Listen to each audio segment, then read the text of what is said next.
Hi everyone. Hi everyone. And welcome to the kickoff event for Hive to Table. So obviously things are a little different this year because we're not at Hanley Farm and there's not 100 of you here. We're in Kristen's kitchen and there's just us. Doing our thing. Doing our thing. Yep. So those of you that have been able to join us for Hive to Table dinners in the past know that we are usually at a farm, and the goal is to really celebrate our bees and celebrate our local farmers. This year we're not able to do that, but the benefit is now we're able to have so many more people, maybe hundreds, maybe even thousands more people along with us for Hive to Table to learn all about my work and Kristen's work and what we do and why we're passionate about it. And so welcome to Kristen's kitchen again. Welcome to Jefferson Farm Kitchen. Woohoo! And so our kickoff event is a cooking class.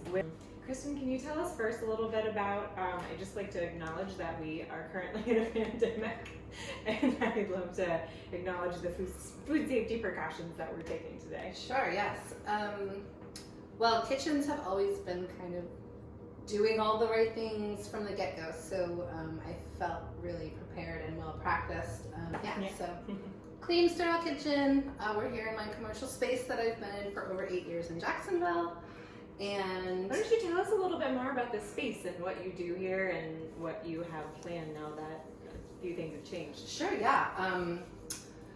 We were able to expand our storefront a little bit to become more of a wholesale grocer. So as well as our value-added meals and healthy prepared foods, we're also adding wholesale buyer club opportunities, some more packaged groceries like pantry staples, flour, masa, oats, salt, and we also are really getting more and more local partners food and product in here. We've always carried Bee Girl honey, we have Uber herbal tea, we have Rise Up bread that we sell weekly,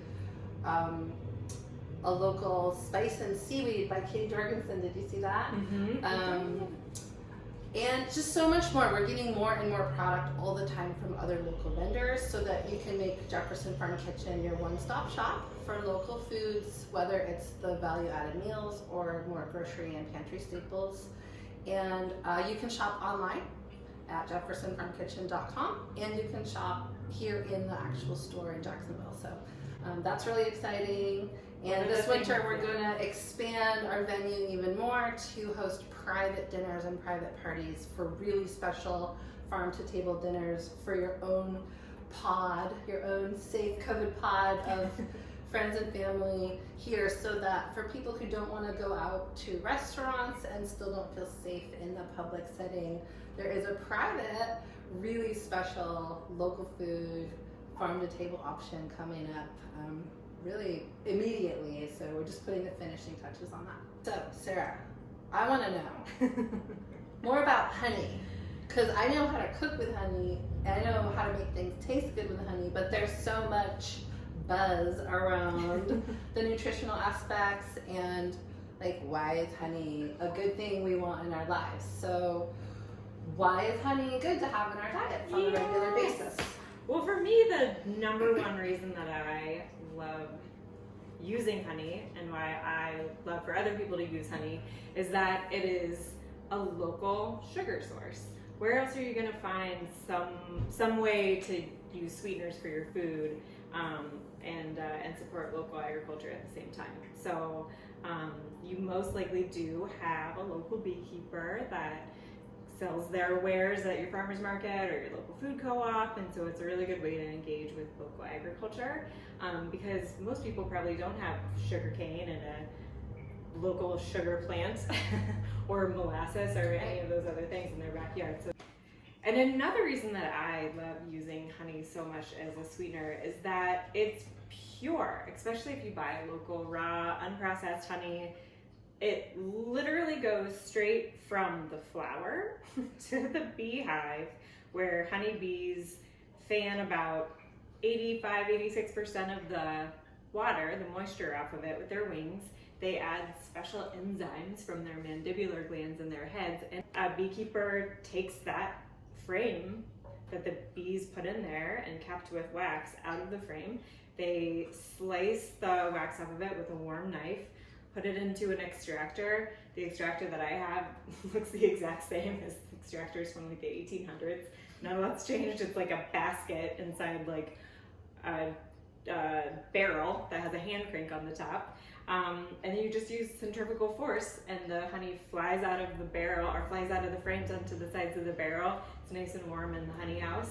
And then it drains to the bottom. You open up a little spout. It goes through one filter to basically filter out any chunks of wood from the hive or anything else that might have got in there, chunks of beeswax. And from there it just goes right into a bottle. So it's really pure, healthy, lovely, beautiful, and just the variability in color and flavor and honey as well. It's going to be different and super uber local to anywhere that you are. So with sugar, it's just sugar. Molasses is molasses. What's another kind of sugar that you might use? Like beet sugar? Oh yeah, beet sugar. That's just, there's no variation. But with honey, there's 300 different varieties of honey in the US alone. And so there's all these different flavors and colors and profiles to be able to play around with, especially as a chef. I'm sure that's fun. Yeah, over the years, I've gotten so many different batches from you. They're all different. They're all different. And even just the new batch we got is so much lighter than the last one. And in my memory, the veg honey that I got is like so special. And who would think there's so much variation? So that's really neat. Yeah. Very good. So as a honey person, I assume that you know everything in the whole world to do with honey. Just kidding. But what comes to mind when you think of using honey or cooking with honey? Like, what are some things that you do at home with honey? Yeah, tea and toast. Tea and toast. There's just, I guess that's one of the reasons I'm so excited for this cooking class is I honestly don't do a lot with honey. Yeah. Besides just the simple go-to, I have a jar on my desk that I'll just eat spoonfuls of when I'm feeling low blood sugar and my brain's not working at work. And then I just kind of drizzle it on yogurt or toast or put it in tea once it cools down a bit. And that's really all I do. But I know that there's so much more that can be done. Peanut butter and jelly sandwiches, peanut butter and honey sandwiches. There we go. That's it. I don't know. Very good. Good segue to these recipes. So that is exactly why we came up with these simple recipes. It's stuff that you very likely have in your kitchen already, or could go to the farmer's market and pick up, or literally find in your garden, or maybe your neighbor's garden. Yeah. Throughout the gleaning of the day. Yes. And these times, everybody's gardening, so. That's right. And this time of year is so amazing. And so a lot of the foods I have here today did come out of my own garden or from the local farmer's market. And so we're going to dive in. So the first thing we're going to make, and this is so we can have a nice refreshing beverage to enjoy during our class, is a homemade electrolyte drink. So imagine your Gatorades or the power drinks at the store. This is a homemade version with raw honey. It's so refreshing. It's when you feel thirsty in the summer and you just can't drink enough water. You know that feeling? Yes, I do. Going through you. This helps the electrolytes help the moisture stick to your cells. It helps the water get into your cells where it needs to go. And it's really delicious. This is so simple, and there's a couple parts of the process you can do or you can ignore, because eventually the ingredients will kind of work themselves.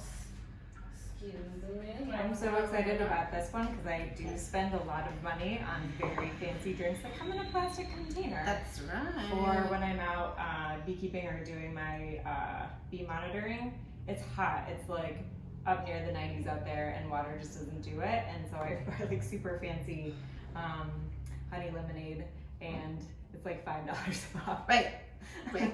So In the this last is 30 seconds. that's exactly right. And this recipe makes 2 quarts, so 2 of these, and I make at least that much at a time because you should be drinking, you know, at least one of those or more just to get, you know, what you need to get your hydration. So the first thing I'll show you is just like the honey that I am using is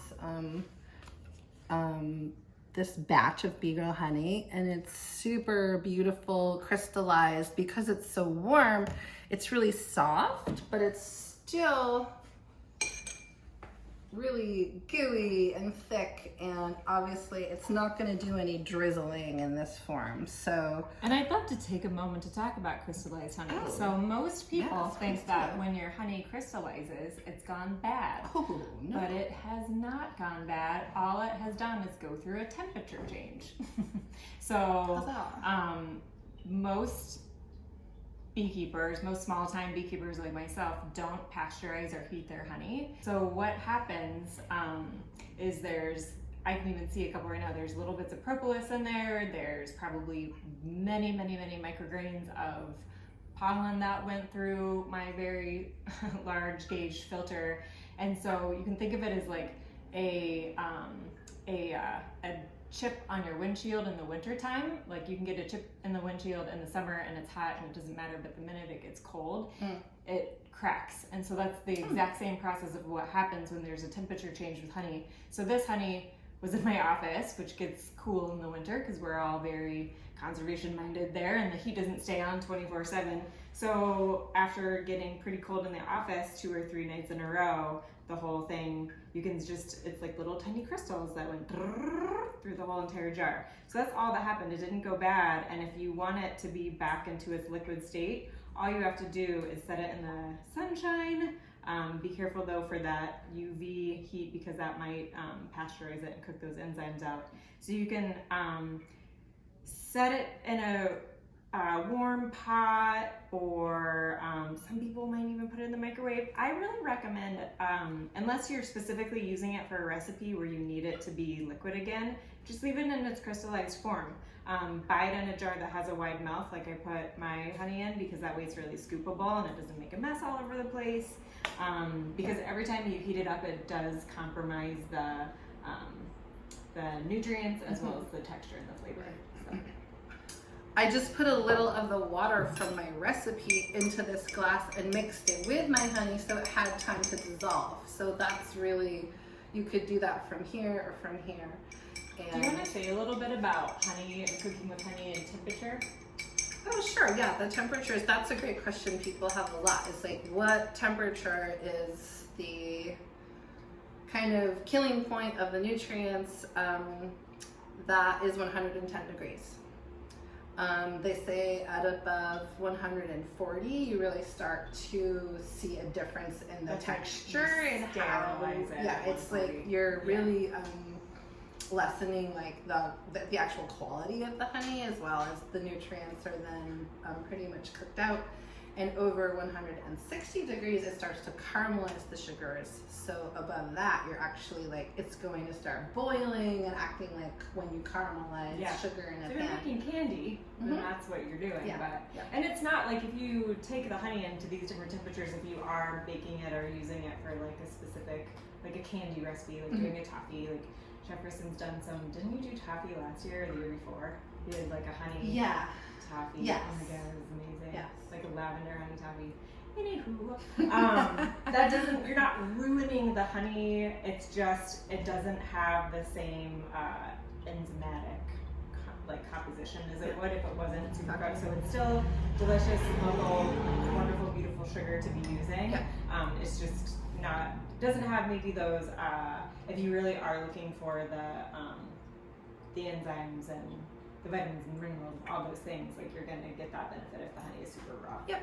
So that's what most of these recipes were really trying to keep the honey raw and not really heat it. So into my honey jar water mixture, I'm gonna do 1.5 teaspoons of salt. You're gonna see a lot of non-measuring going on around here. I like to eyeball stuff. And so I'm just doing this to try to dissolve the salt as much as possible, because that's also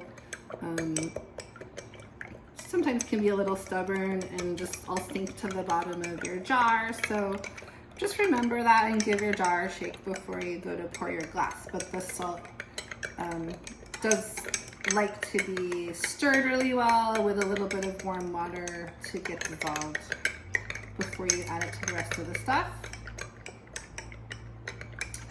Okay, and now I used for our recipe, you can use any citrus you like. I love it to be on the orangey side of things, so I kind of go big on the orange, but we're gonna go for about a cup of fresh citrus juice, and I measured a little over a cup because I'm gonna strain this. I know I'm gonna lose some of the stuff to the seeds and the pulp, but this is 2 oranges, a half grapefruit, and a half lemon, and a half lime. So mostly orange. You could also do just lemon and lime and have like a limeade. You could make a lemonade this way. I think you can get away with less honey if you use more orange, because it's sweeter and not more sour and bitter. But if you're going for more of a lemonade, you're gonna just like use a little more honey. So the recipe says 4 to 8 tablespoons of honey. So you're gonna just really do it to taste, and more orange equals less honey in my mind. So I'm gonna strain this right into the glass. So this is my filtered water. This is gonna be our final container.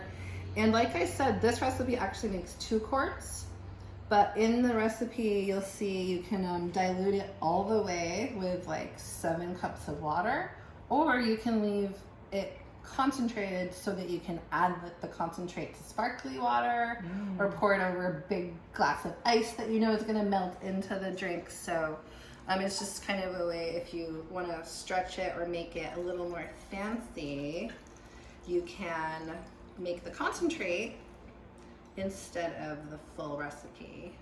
So that's what we're doing, is making the concentrate.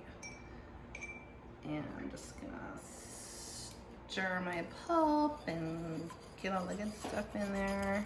Fun fact about honey while you're doing that is that oftentimes, especially new beekeepers, say like, how much honey am I going to be able to get out of one, how much honey am I going to be able to get from one hive? And it totally depends. It depends upon the genetics of the bees that you have. There are bees like Italian honeybees that like to make a lot of honey. It depends upon how many sunny, warm, beautiful days that you have. For us in the Rogue Valley, it depends upon wildfire season and how intense the fires are. And then it also depends upon flower abundance. So that's one fun fact that I love to always share with kiddos, is that oftentimes people will have like 6 lavender plants in their backyard and say, I think I should have bees to pollinate these lavender plants because they can make so much honey from all these plants. And I'm like, well, like 1 pound of honey, which is, so this would be 1 pound. So if this was filled with honey, this is about 1 pound of honey. It takes bees approximately 2 million flowers to fill this 1 jar.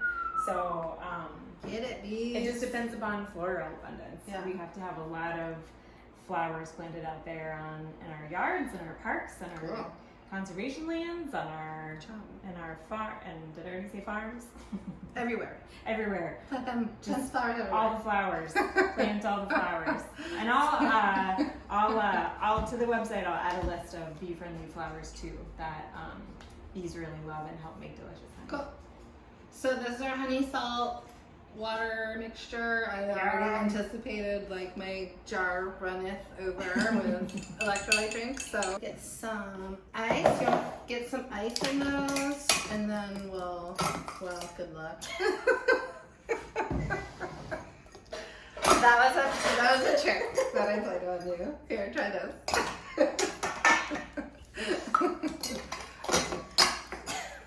Come on, use your muscles. She's fired. Give me that.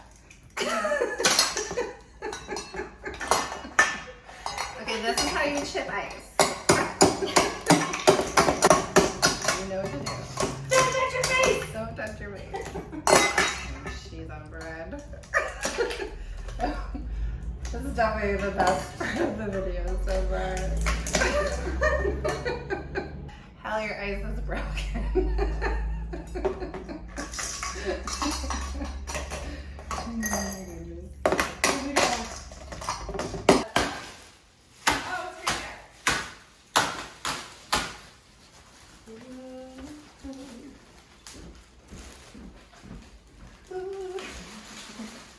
Fluffy eyes.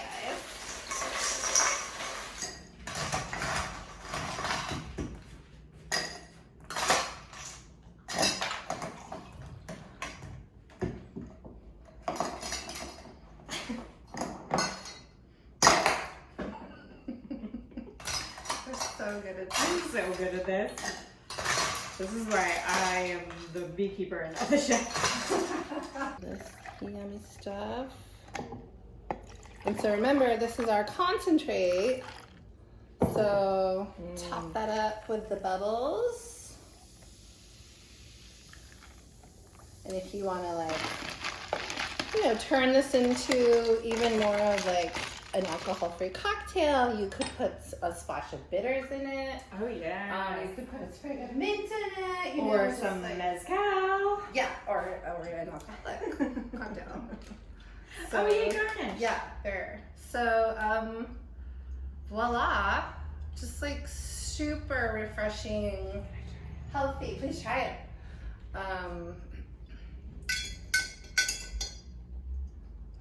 And you get that little bit of salty in there. It's kind of surprising, right? Surprising and delicious. It is orangey. And so, you can really change those ratios, but you want to make sure you get the salt in there because that's what works with the honey, with the citrus to make sure it's getting into your body the way it needs to and like sticking to your cells. So, fun fact: the original Olympians used honey as an endurance food. Hey, can you tell us another fun fact? I sure can. Great. Another fun fact about honey. Oh, so I think where I was going with my last wandering. Was that mental wondering was how much honey can one hive of bees make? I'll pause for a minute so you can guess. Do you have a guess? That's 12 pounds. 12 pounds is Kristen's guess. That doesn't What's your sound guess? right. I think I'm wrong. Well, some hives actually, so it just totally depends upon all those things that I was talking about. And then some hives literally make no honey. They'll make honey for themselves, but there's nothing extra.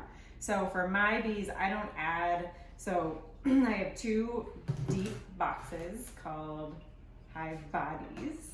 And then once those are all filled with babies and honey and bee bread and pollen and propolis and all that good stuff, then you add a super, which is all short for superfluous, so extra. And then you stack on supers. And then sometimes beekeepers will put a whole nother just deep giant box on there. Those can be about 100 pounds. That's almost as much as I weigh. So I cannot heft that around without breaking my back in half. So I use smaller, shorter boxes that weigh a lot. They're still heavy, but they weigh a lot less. And so every state has a different average. Some states average, Oregon's average per hive is 40 pounds. However, I think North Dakota, some of our bigger honey producing states are like 200 pounds average or something like that per hive. But the record, guess the record. So you know that like the highest average probably in the US is in between 200-ish pounds. But the record was 762 pounds from one hive, and that was an Australian beekeeper. A lot of supers. It's a lot of flowers. It's a lot of bees. It's a lot of all the things. Yeah. So they have eucalyptus there, which makes really amazing honey. Overall. Okay. So this is our quick pickle recipe. It is not a pickle like you would think of. It's not a vinegar pickle. There's no sour acidic component to it. It's a sugar and salt pickle, but we're gonna use honey instead of sugar. And so for those of you who work with lacto-fermenting, like salt and brine is the main ingredient, right? And so what the salt does is, besides bring out the natural flavor of the foods, it also like shocks the food into kind of creating like a cell wall, so moisture isn't just like leaking out of it. It kind of solidifies the cell walls, so it keeps the crisp crunch in. So in a lacto-fermented pickle, if you have too little salt, or like a kraut, if you have too little salt, your kraut will actually get soggy and squishy. If you want that just right amount of salt, that it's not overpowering the flavor, but that it like crisps and holds that moisture and that crunch into the vegetables. So really, when we say quick pickle, that's what we're doing. We're just creating that texture, that like bite and that crunch, as well as adding the flavor of the salt, so it brings out the flavor of the food. And the honey is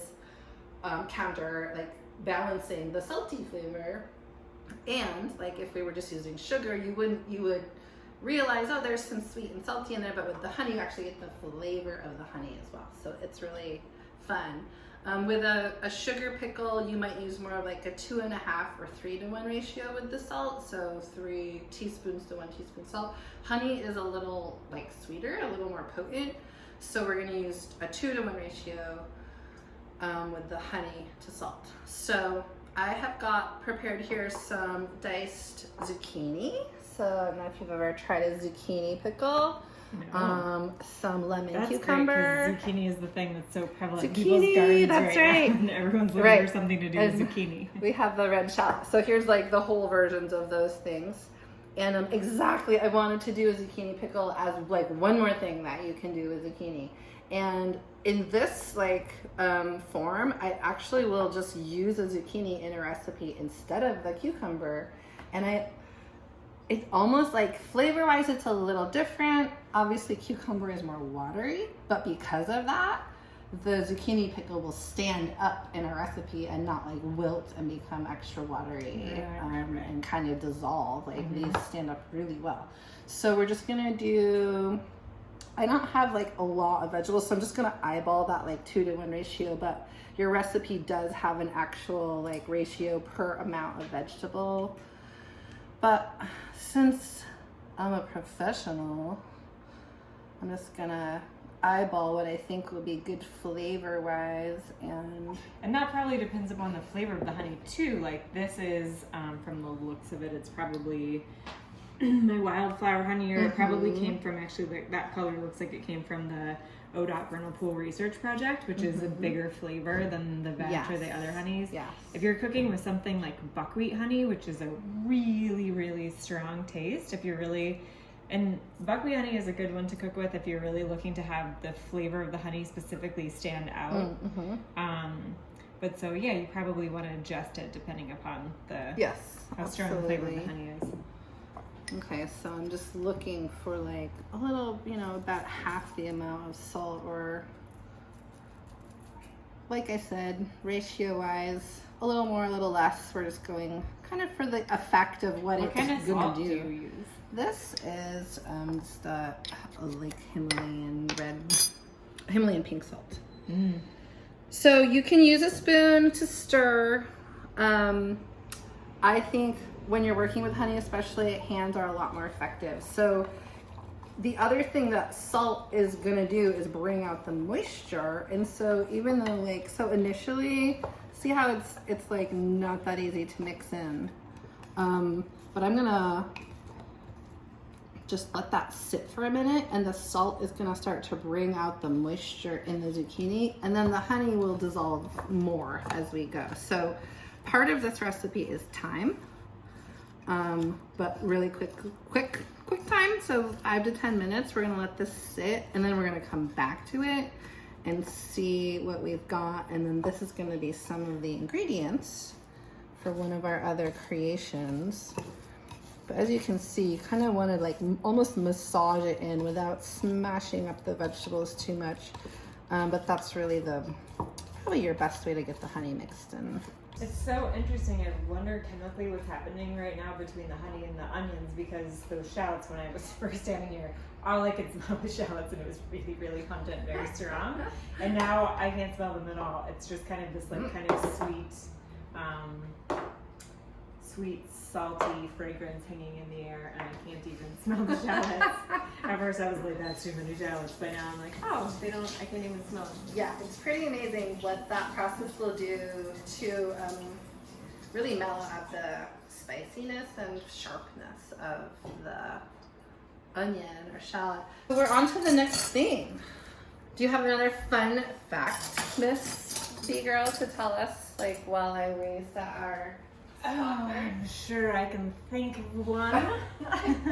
So, in many countries, honey actually isn't seen as a food. There could be, and I'm not really exactly sure what that is. My guess is perhaps the floral availability is nectar that's maybe a little funky, and honey might not taste that great. Or maybe it's just seen as too important of something to just flippantly put onto your toast. So actually in a whole lot of countries, honey is used as a topical treatment for wounds, especially, and then also I know people too that use it as a burn treatment. And I myself have cut myself before pretty deeply and smothered the cut in honey, and it healed so incredibly fast. And the super deep cut that should have taken a couple weeks to healed, you almost couldn't even see the scar in almost 3 days. It was pretty amazing. Cool. And so honey was the #1 used pharmaceutical in old wars. Pretty much everywhere that I have looked at and researched, honey is being used as a pharmaceutical during World War time. It was used in the Revolution, it was used in the Civil War, and it was also used in World War I. And who knows other wars that it could have been used on over in Europe as well. So that's a fun fact. That is a fun fact. Good one. Another fun fact, people always ask me, hey, what do bees do in the wintertime when there's no flowers? And I say, well, just like myself, they snuggle with their honey. So good. You too, check it out. So warm. COVID times. So sweet. You gotta like get the love from somewhere these days. Okay, so our third recipe is a honey whipped chèvre with fresh fruit. So simple. Can you guess the ingredients? Honey, chèvre, fresh fruit. Ingredient. So we're looking for about a 1/4 cup of puree to a cup of chèvre. So this is the chèvre. I got the Mama Terra from our local goat creamery. She was in Williams. I think she's in Cave Junction now. Thank you, Robin. And I can tell this is almost more like a 1/2 cup. Our jar is 2 cups, so cup, 1/2 cup. So the deal is we can add more or little than a 1/4 cup. We just don't want to make it too wet. We want the cheese to be able to still act like a spread or like something we can pipe onto a dessert. So I'm gonna add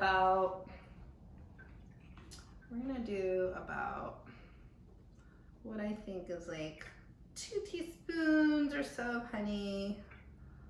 If you're using like raspberries, you might want to add more honey because they're tart, or if you're even like, you could come up with some really interesting flavors, like go big on the honey and add lime zest and like, you know, make it really different with like a sweet tart thing going on.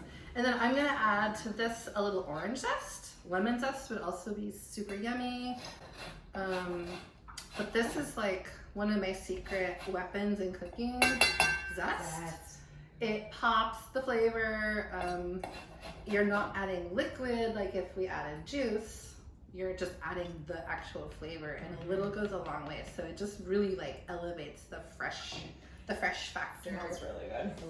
This is actually the best tool for the job. Grab a small bowl so you're not working with a huge space. See how it tastes if we want to add. We want to check the texture and we want to check the flavor. So the texture is great. It's not acting super wet. So I think we could add a little more peach if we want to. But when you taste that, Sarah, grab a tasting spoon. What do you think? Ooh, that's really good. That's also got, and definitely taste the salt. Yeah, it does need more salt. Maybe more peach? I taste the orange zest and I want more peach, so we're gonna go big on the puree. And you can see just adding a little bit amount more of the peach, how the texture really changed. So I was gonna ask that because oftentimes when I try and do something with Chevre, it curdles. So does that mean I just whipped it too much? yes, Aha. yeah. Because if you think of like what happens when you make whipped cream Yes. and you shake it too much. Oh, it turns to butter. Yeah. So you're separating. Ah. Yeah. So it's kind of like brought to Yes. this perfect texture, and then it can separate. Borage. But the borage just needs to be picked off the stem. Oh, is that how you eat borage? That's how you eat borage. So these are a super delicious bee-friendly flour, borage. They honeybees and bumblebees and carpenter bees, and I think I've seen osmia and who else have I seen on those?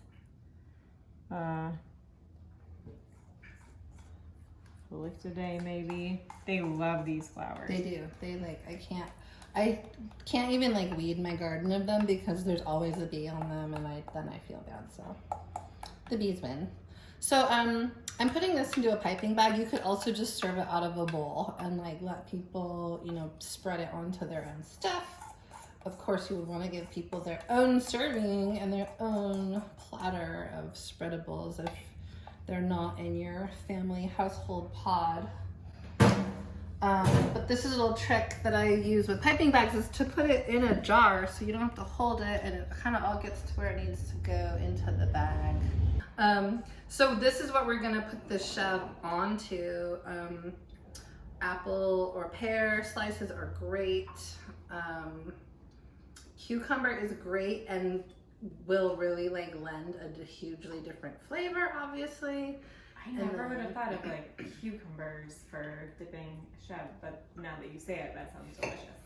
Yeah, and I think you'll see when we're tasting, it's like when you have it with the cucumber, it brings out a different flavor than when you have it with something else. So the honey and the Chevre are gonna like play with those flavors differently. It's gonna give everybody a little sweet kiss. Cute. Make a platter for your pod. If you have different people in your group, make everyone their own little individual plate. And then there's no having that like awkward moment of not knowing what to do when you're like, oh wait, we're not supposed to be touching the same thing. Ding. Cute.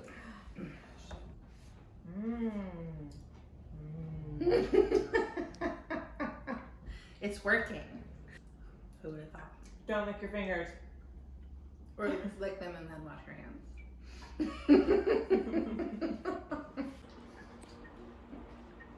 And speaking of honey flavors, this is a fun party trick that we all can do. So this is a honey flavor wheel that was developed by the UC Davis Honey and Pollination Center. And I absolutely love using this with kids when I do kids programs because it helps you pull out all the different flavors that are in honey besides it's good or it's sweet or it tastes nice or I don't like it or I do like it. And so when you're doing a dinner party like such and you're just eating honey or honeycomb or just tasting spoonfuls of honey, this is something that you can do with your friends is really become a true taster of honey and pull all these different flavors out together. So you can buy these online, they're like 10 or 15 bucks and if you do any kind of education, I recommend having these, and plus they're just fun to have around if you are a honey connoisseur and want to impress your friends at parties. And You're impressing me. oh, thanks. You're impressing me. Thanks. And speaking of kids and honey and kids and tasting and the flavor wheel, on Friday I'll be doing a Kids and Bees program, a virtual Kids and Bees program, and I'll be doing honey tasting for kids. So something really fun and cool to do at home with your kids. So tune on Friday for that as part of the Hive to Table celebration. But now, look at what we have here. Look at what we have here. I was just gonna like give this a super final pop, a little drizzle of like a really beautiful dank balsamic. And this I wanted to show you is actually the perfect use for our crystallized honey as well. Yes. Because that's gonna kind of really stand up versus the drizzled, which just kind of like melts into the rest I of love the that ingredients. Chef Kristen, when she does events, sometimes she'll specifically request, she's like, can I have a jar of your crystallized honey? Because she wants it to do something where it does really just stand up on its own, and it can be very beautifully presented. So there you have it, kind of a really simple rundown of lots of different things that you can do with raw honey. We're going to include a couple more recipes on the website of salad dressings and a quick vegetable saute with honey. But just like play with it. It's so fun to add to the palate, and a little goes a long way. And then Saturday is our big event. So we'll have a live streaming concert with Peter Harper from LA. Kristen will be in her quarantine making a Bee Girl honey cocktail. I'll be in my quarantine making a Bee Girl honey cocktail. I will get you'll already have the recipes there also on the website, so we want you to join us and have a cocktail with us. If you're local, hopefully you already ordered your Hive boxes to have your own mix of little local bites along with us. And if you haven't ordered the Hive box, they'll order it today. Yeah. They order it now. If we still We're have any putting left. together. So yeah, get yeah, on yeah. the list. And oh, and then also the auction is open. So Whoop. please head over So to on our website, on the Givergy website. Please go to the auction, and there's a lot of really cool packages and bee-friendly things. And then there's auction item options for here locally in Southern Oregon for pickup and delivery. And then we also have things that can be mailed anywhere in the U.S. So this is another cool thing of being able to open up this whole event to the whole country, nay, world. yeah, and my As you can- mom. Yay, She's in New Hampshire. you can participate from afar. So thank you so much, Chef Kristen. Yes, of course. It's so exciting every year to be a part of this, and this new version is really fun. Great job. Yeah. And just all donations go to support the Bee Girl organization. So this has been a free class. Everything is free to enjoy this week during Hive Week. So please donate. Please just think of that value, and even beyond the value, you're supporting this amazing organization to do research, outreach with kids, and education. So give what you can and participate in all the ways. And thank you so much for being here. Thank you. Happy Hive Week! Happy Hive to Table Week! Yay!